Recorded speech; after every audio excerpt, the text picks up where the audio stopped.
Muchas gracias por continuar con nosotros. Como les decía, ya tenemos los reportes trimestrales de las empresas y a primera vista podríamos hablar de que el bache en el que cayeron en el año 2020 ya empieza a ser superado.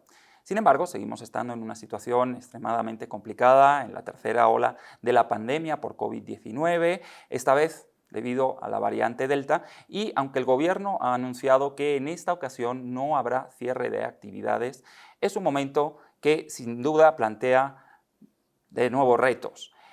¿Podemos ser optimistas o todavía debemos ser cautos a la hora de hablar de una recuperación del terreno perdido en 2020? Justamente para hablar de eso nos acompañan hoy Puri Lucena, que es editora de empresas, y Rosalía Lara, que es editora de inteligencia, ambas de Expansión. Muy buenas tardes. Justamente, Rosalía, ¿nos puedes dar un poco de contexto? ¿Qué es lo que está pasando? ¿Qué es lo que han podido ver al analizar estos reportes trimestrales? Hola, Eladio, claro que sí. Eh, Te cuento, ya terminó la temporada de reportes del segundo trimestre que comprende abril a junio. De las 30 empresas del IPC, que es el principal indicador de la bolsa y que agrupa a las empresas más grandes e importantes de México, y sin contar a los grupos financieros, el 63% de estas empresas, o sea, son 19, reportaron mejor a lo que esperaban los analistas. 30% reportaron en línea y solamente 2 reportaron debajo de lo estimado y que son las que tuvieron los únicos reportes negativos. Se trata de José Cuervo y Kimberly Clark. Eh, Mucho de esto se debe pues a una baja base de comparación debido a que el año pasado justo estábamos en plena pandemia con los cierres de todas las actividades económicas. Aún así, es mucho mejor a lo que ya preveía el mercado. Entonces podemos hablar de cierta recuperación, pero ¿qué tanto? ¿Qué tanto se han recuperado? ¿Qué tanto podemos hablar de crecimiento o simplemente de estar recuperando el terreno perdido hace un año? A nivel EBITDA, que es uno de los principales indicadores, esto nos dice cuánto ganan las empresas realmente por la operación nada más. Eh, Hay 5 de ellas que suben arriba del 100%.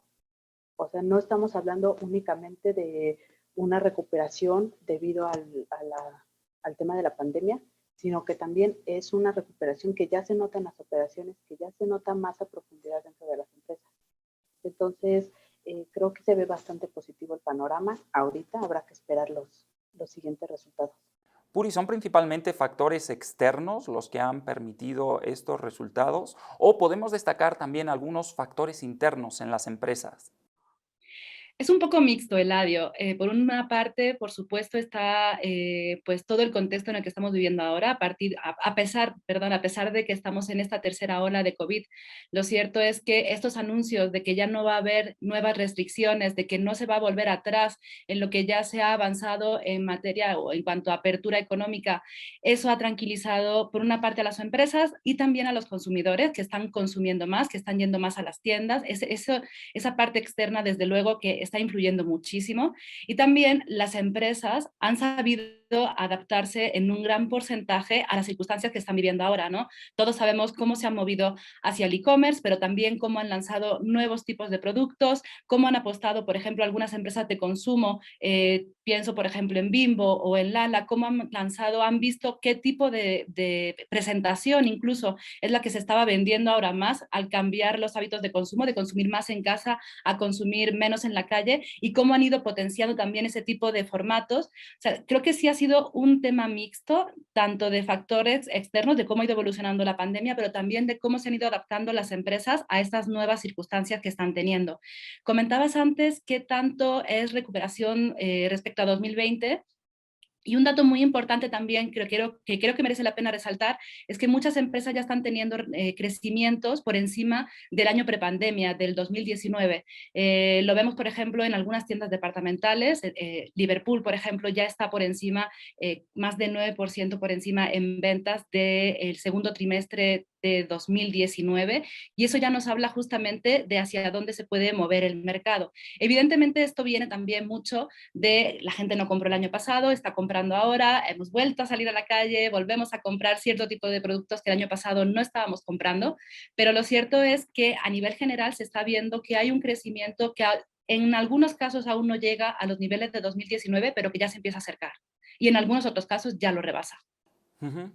Pues sí, comentas, ¿no? El consumo como un factor externo fundamental, el hecho de que la gente vuelva a consumir y vuelva a estar en la calle, pues eso ha ayudado, ayuda sin duda a unos mejores resultados trimestrales. Y hablabas de un cambio de tendencias en los consumidores. ¿Cuáles han sido las industrias que mejor se han adaptado o que más se han beneficiado justamente de ese cambio en las tendencias? Si vemos por industrias, como decía Rosalía, la mayor parte de las empresas han reportado de forma positiva en este trimestre. Eh, si nos vamos por sectores, vemos que, por ejemplo, industrias que podríamos pensar que estaban muy afectadas, como por ejemplo la aérea. Volaris ha tenido un excelente trimestre. Aeroméxico está también reduciendo las pérdidas que venía arrastrando. Recordemos que Aeroméxico además traía el problema de los aviones, que también tuvo que tener en tierra desde hace ya más de un año. Ha venido recortando ya muy bien la situación que tiene, iba avanzando. En la parte de departamentales, toda la parte de consumo, como decíamos, está creciendo. Las departamentales tienen dos factores aquí. Uno es ya la carrera en e-commerce que ha tenido en el último año, cómo se han ido adaptando a estos primeros problemas de logística que veíamos por estas fechas el año pasado, ¿no? Recordemos que este es el primer trimestre que el año pasado vivimos en pandemia.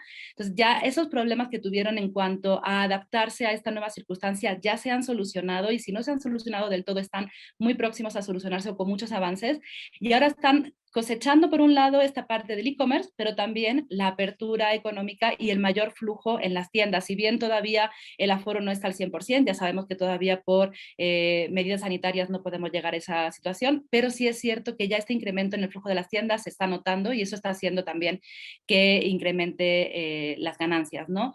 No solamente, el año pasado veíamos, por ejemplo, que lo que se vendía mucho era el gran ticket, estos línea blanca, los grandes productos.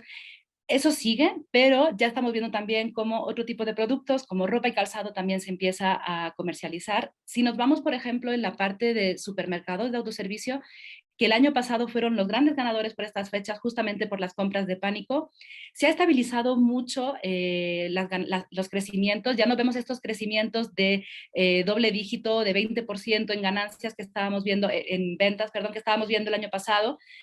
Pero sí es cierto que la mayor parte de los supermercados siguen creciendo. Algunos que no han crecido, que han crecido, por ejemplo, Chedraui, lo han hecho por el tema cambiario, pero en las ventas siguen creciendo a pesar de que ya no vemos esos números espectaculares que veíamos el año pasado. El e-commerce sigue creciendo igualmente. Muchas empresas no reportan qué porcentaje de sus ventas pertenece al comercio electrónico, pero todas hablan de incrementos por encima del 100% en este segmento. Y la verdad es que en líneas generales hemos visto un muy buen trimestre para todos los segmentos y todas las empresas. Ujú. Y qué hay del sector inmobiliario y del sector de la construcción, que sin duda fueron grandes perdedores en 2020, ya que, bueno, los cambios de tendencia justamente de los que estamos hablando hicieron que el trabajo se volviera remoto, no se pudiera ir a los centros comerciales, casi no hubiera prácticamente movilidad y pues justamente fue una industria muy golpeada. ¿Se ve también esa tendencia más optimista este año en estos reportes? Sí, y de hecho, por ejemplo, si tomamos a CEMEX como punto de partida, a la gran cementera mexicana, elevó incluso las expectativas que para el resto del año justamente por este buen trimestre. Hace un año, por estas fechas, tuvo un beneficio de 44 millones de dólares. Este año ha subido a 270 millones de dólares en beneficios de marzo a junio, y eso hace justamente pensar que lo que continúa del año, la segunda mitad del año, va a tener también una senda positiva. Rosalía, y por parte de los inversionistas hay una mayor confianza también, se ve cierta reactivación en la bolsa, están premiando justamente estos resultados y esta confianza que da el saber que no va a haber nuevos cierres de actividades. Sí, de hecho es muy curioso. Las bolsas, no nada más la de México, sino también la de Estados Unidos, han venido subiendo desde finales del año pasado. Esto justo anticipando esta recuperación de las empresas. Pero gracias a estos favorables resultados y que incluso han superado las expectativas del mercado, tenemos el IPC, por ejemplo, que es el de la Bolsa Mexicana de Valores, está arriba de los 51,000 puntos, muy cerca ya de tocar su máximo histórico. Nada más, en los últimos 6, 7 meses, este IPC ha subido 15%. Se trata de su mejor desempeño para este periodo desde 2009, cuando fue la pasada crisis económica. Entonces, desde ahí ya empiezas a ver cómo los inversionistas cada vez también están muy optimistas en cuanto a lo que viene hacia futuro para las empresas. También destaca mucho que durante julio, al cierre de julio, 37 de las 56 empresas más importantes de la bolsa han avanzado. Pues como dices, Rosalía, optimismo, pero no es momento de cantar victoria ni de bajar los brazos. Seguimos en una situación extremadamente delicada. Ya veremos qué sucede en los próximos meses. Muchísimas gracias, Puri Lucena y Rosalía Lara, editoras de Expansión. Y muchas gracias a ustedes por seguirnos un día más en Expansión por ADN 40. Soy Eladio González y por hoy me despido.